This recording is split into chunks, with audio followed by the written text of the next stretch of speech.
to see you. A good week on the training ground. Obviously, no midweek football this week. How's it been? Good. I think we've.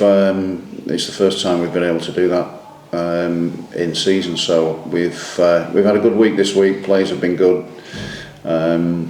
Applied themselves really well. So, and on the back of sort of the last two games, it's been positive. So we want to continue that feeling, and the way that we acquitted ourselves over the last few games has been pretty good, especially in possession. So I think we've got to, we go back to Bristol, then we play Oxford again at home. So it's sort of deja vu again for both of us. But I think that it's a great stadium to go and play. We took a great following on the Tuesday evening.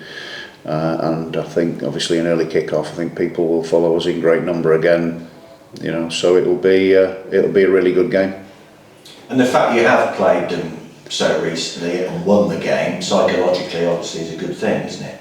Yeah, I don't think it does any harm. I think things change. Things are slightly different. You try and do different things. They've signed Scott Twine in the meantime. Obviously, there is quite a bit of movement in the Championship at the minute. Well, in football in general, but certainly in the Championship as well. So it's interesting. A lot of talk around their players, and maybe one or two leaving. So it's always a busy time of year. Always interesting. Dynamics change all the time, and like I say, we're looking forward to it. We're looking forward to the game, and really we concentrated on us.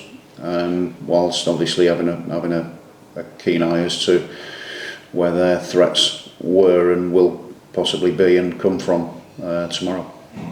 And the two team lineups are likely to be quite different as well, aren't they? I'm not trying to second guess your team selection. You are definitely trying to second guess me. You'll have to wait and see. Okay.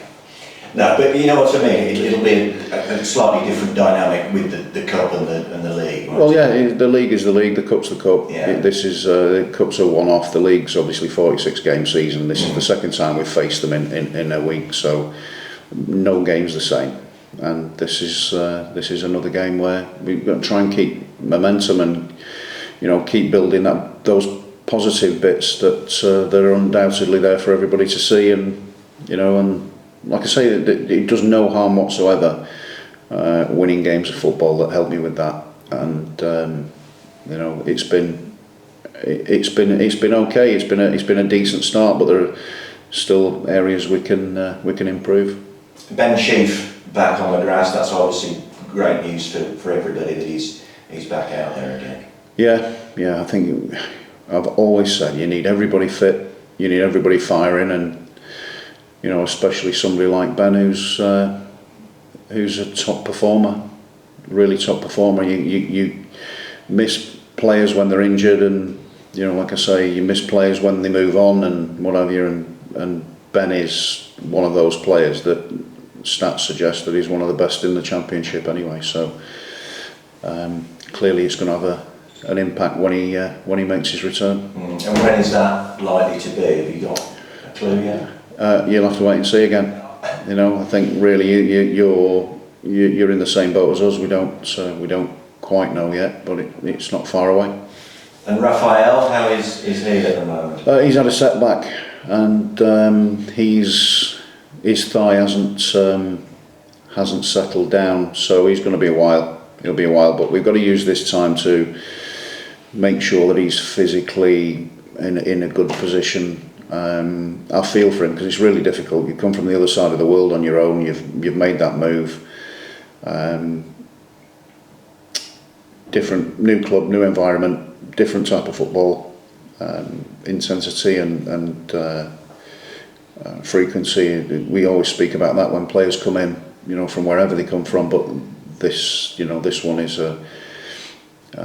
one that's going to take a little bit of time to get him ready and up to speed and robust to be able to cope with the demands that are going to be placed on him. And it's a shame that he hasn't sort of been able to hit the ground running, because he's really hungry, he wants to do well, and he's got a lot of ability, and it's just sometimes that happens, and We work with him to give him a lot of work, an understanding of what he's going to be asked to do and required to do when he eventually steps out onto the training ground again. But yeah, it's a sad one really, because he's, for anybody to be out for any length of time is hard, but when you come from the other side of the world and you want to try and settle as quickly as you can, and he has settled quickly, it's just getting him out on the grass has been difficult. But again, we'll work with him in the gym to make him as resilient as we possibly can. So is he looking at an operation possibly? No, it's nothing like that. It's just a muscle injury that needs to settle down. You've done some business this week, Norman Bassett, and we understand it is Bassett rather than Bassett.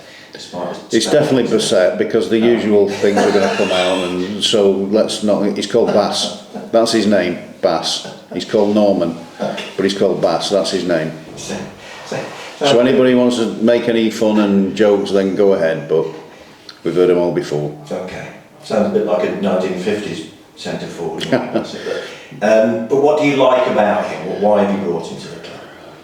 Because he's a good player. He's 19 years of age. He's played for Mechelen last year. He was at Ken, and he was starting to find his feet in the Jupiler League, and he scored a few really good goals, tasty goals, good movement, good power, good pace, an eye for goal, and loads of potential. That's what we do. We're looking for attributes. We look for people that we think we can develop with us, and he's one of those players. So yeah, looking forward to working with him. And he comes straight into the squad. Does he? Presumably. No, I'm asking. Okay, all right. Asking you the question. We'll wait and see. Okay. You've got. There's quite a few forwards now you've got on the books. You never have too many, I suppose. No. Yeah, I'm honestly, you can't have too many. I think different types of striker, and also it adds competition. The front end of the pitch is as good as it's been, better than it's been most of the seasons that I've been here, and we just want that to work, settle, and obviously work with them to make them the best they can. And like I said, the attributes are in there. We just got to get them out.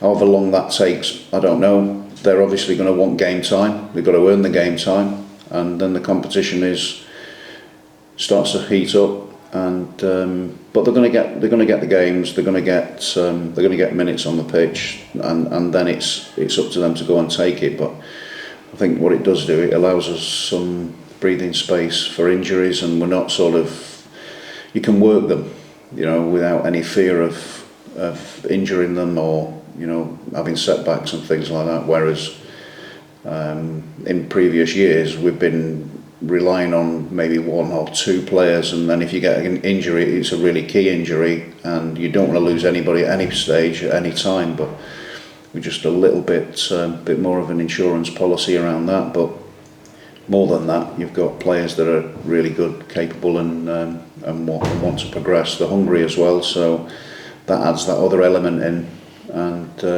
it's going to be interesting. The atmosphere, we certainly noticed how, it's been loud before at the CBS Arena, but for me it was phenomenally loud last Friday. Did the players feel that? Yeah, no, definitely. Obviously on Sky, night game, first home game of the season, so yeah, we knew it was going to be loud, and it was going to be full, and the fans definitely didn't disappoint. Yeah, and they push you a lot, and that's what you expect as players. Yeah, no, you expect that, you want that. I think even when we conceded the 2 goals, they were still behind us, it was still noisy. You see sometimes like the atmosphere drops off after the first 10 minutes or after a goal, but no, they to be fair, they stayed till the 95th minute when Hadji scored, and they got to see a good ending. So talk to me then about the 2 goals that unfortunately you conceded. How did you see them from your point of view? The first one, obviously the ball in the box, maybe I could have challenged it, then falls to Ellis could maybe clear it, then one of us can pick him up. So it was a catalogue of errors really, which I think you can iron that out quite easily. It's not as though we're getting pulled apart all over the place and conceding so many chances. It's just the chances they do get just tightening up. So I don't think it's a big issue. It's the second league game of the season. Like, it will come. But yeah, it will come. We're still young. We're still learning. We're all hungry to learn. So yeah, no, I'm not too worried about it. And again, from my point of view, maybe the marking could have been. Yeah, the marking could have been one. The second one, yeah, definitely. I think we've turned with the cross, and then I don't think he's meant the header, but it's got there. But yeah, it's got there, and he's tapped it. He's had an easy finish really. But yeah, like I say, we're not conceding too many chances, but then the chances we do concede, we just got to make sure that it doesn't amount to anything. I mean, you touched on it already, but how do you go about eradicating those sort of? Just think training, working hard, looking back over what has happened, because like you say, I think there was me and Joel, Milan, Bidders, there was good defending in there.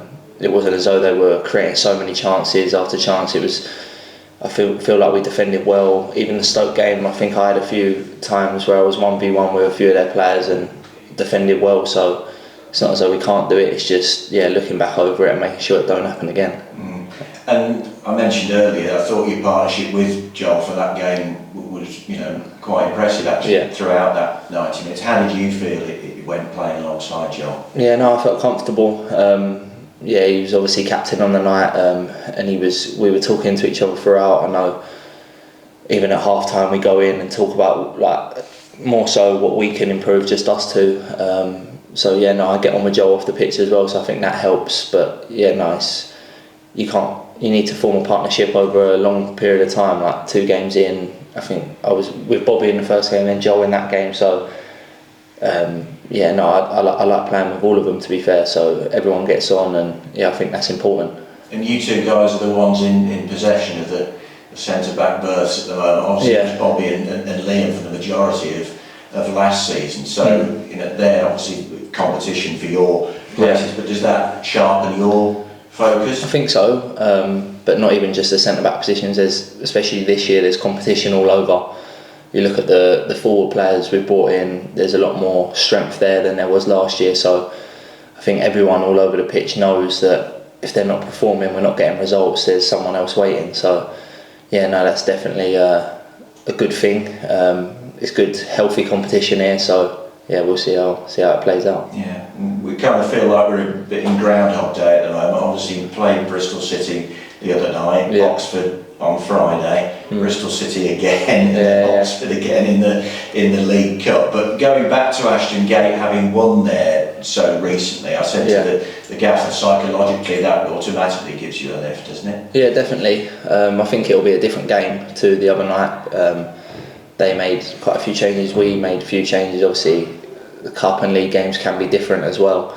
I think it'll be probably a full house as well. The other night wasn't as full, but there's no reason why we're not going there with a lot of confidence after beating them. And obviously it was a good goal by Ellis, so he'll be going down there with confidence. He scored there the other day, but we're going there to win, obviously. And as always, the fans are travelling in numbers and will give you that extra push. Every game they're there, aren't they? Even last year, home and away, it was sold out always. So you can never fault their efforts, travelling all around the country. That's very important, and I think, like we showed the other night, we can use that right until the last whistle. And for you personally, good to be back? A fairly straightforward decision to come back? It was straightforward. I needed to settle really. I needed a home. I think I've played 4 or 5 years now, and I've been at a different club every year, so I'm getting to the age now where I need a bit of stability. I know how the club works. I know, obviously there's been a change in staff, but still I feel like it's been pretty easy to just come back into the swing of things. I know little things, I know the area, I know the boys, I know how everything works, so hopefully that'll help me and I haven't had to start all over again.